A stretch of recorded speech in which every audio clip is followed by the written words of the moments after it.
कुछ डर ऐसे होते हैं जो शोर नहीं करते।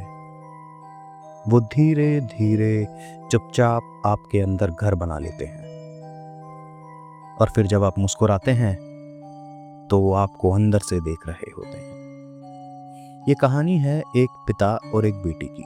करण, जो एक लेखक था, अपनी पत्नी की मौत के बाद सब कुछ पीछे छोड़कर अपनी 7 साल की बेटी मीरा के साथ एक पुराने पहाड़ी बंगले में रहने आया। वो बंगला एक एकांत स्थान पर था।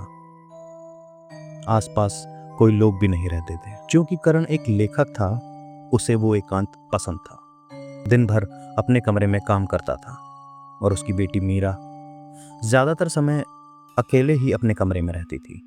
वो गुड़िया से बातें करती थी जैसे कोई जवाब दे रहा हो।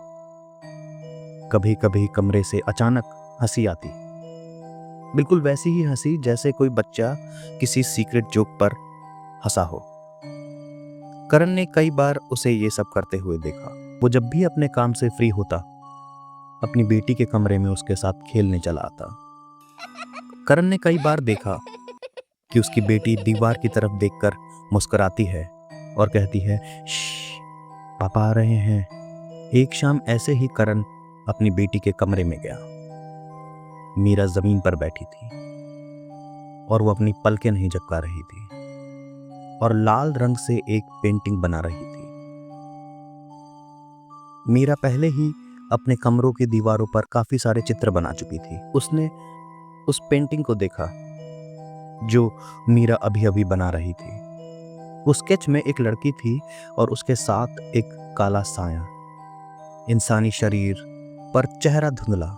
उसने अपनी बेटी से पूछा, मीरा, ये कौन है? मीरा ने गर्दन घुमाकर देखा।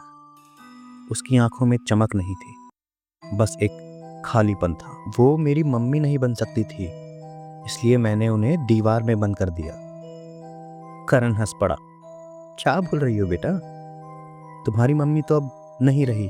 मीरा मुस्कुराई और धीरे से बोली, डैडी, मम्मी नहीं रही, लेकिन अम्मा आ गई है। करण ने उस बात पर कोई गौर नहीं किया।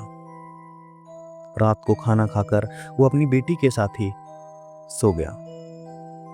उस रात करण को एक सपना आया। शायद वो सपना नहीं था। वो बिस्तर पर था लेकिन हिल नहीं पा रहा था। छत से कोई चीज रेंग रही थी। वो धीरे धीरे दीवार में समा गई और पल भर में उसके पास आकर खड़ी हो गई और कान में किसी ने फुसफुसाया। करण की आंख खुली, पर वो इसे बुरा सपना समझकर वापस सो गया। सुबह उठते ही करण को स्केचबुक जमीन पर पड़ी मिली। उसमें अब उसकी खुद की पेंटिंग बनी थी।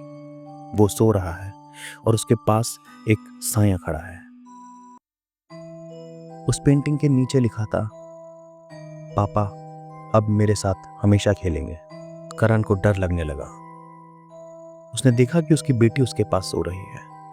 उसे महसूस होने लगा था कि शायद इस घर में कोई तीसरा भी रहता है। करण ने आसपास के लोगों से पूछताछ की और जो कुछ उसने सुना, उसके पैरों के नीचे से जमीन खिसक गई। 20 साल पहले इस बंगले में एक औरत रहती थी।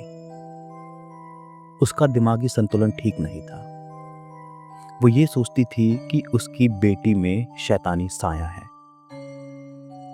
और इसी के चलते उसने अपनी बेटी को इसी घर की दीवार में चिनवा दिया और खुद। और यहाँ कहावत है कि जिस भी घर में अगर कोई बच्ची अकेली होती है तो वहां अम्मा जरूर आती है। वो उसके साथ खेलती है, उससे बात करती है, उससे दोस्त बना लेती है। शाम हो चली थी। करण जल्दी जल्दी अपने बंगले की ओर जा रहा था। अंधेरा हो गया था और उसके पैर तेजी से अपने घर की ओर जा रहे थे। जब वो घर पहुंचा तो देखा घर में बिल्कुल अंधेरा है। सामान इधर उधर फैला हुआ है। करण डर गया। उसने आवाज लगाई, मीरा, बेटे मीरा, तुम कहां हो? घर से कोई आवाज नहीं आई। करण भागकर अपनी बेटी के कमरे में गया। मीरा दीवार के पास बैठी थी और उसे खुरच रही थी, धीरे धीरे, ध्यान से। करण ने देखा कि वो कोई चित्र नहीं बना रही है, वो दीवार को खोद रही थी। उसके दोनों हाथों में पेंसिल थी और वो पेंसिल की मदद से दीवार खोद रही थी। दीवार मजबूत थी। उसने देखा कि उसकी बेटी के हाथों में खून लगा है, पर वो रुक नहीं रही है। वो दीवार को खोदते जा रही है। करण ने कांपती आवाज में पूछा, मीरा, मीरा ये क्या कर रही हो? मीरा मुस्कुराई, मैं तो नहीं कर रही पापा, ये तो आमा कर रही है। और अचानक दीवार से एक आवाज आई, कुछ सरकने की, कुछ खुचरने की, और फिर एक बच्ची की धीमी हंसी। करण डर गया।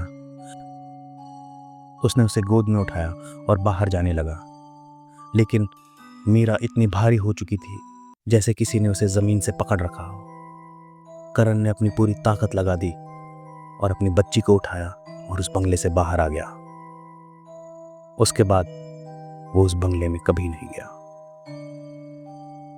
कभी कभी डर हमारे घर के बाहर नहीं होता, वो हमारे खून में बस जाता है, और जब वो जागता है तो आप सिर्फ खुद को नहीं खोते, आप वो बन जाते हैं जिससे आप सबसे ज्यादा डरते हैं।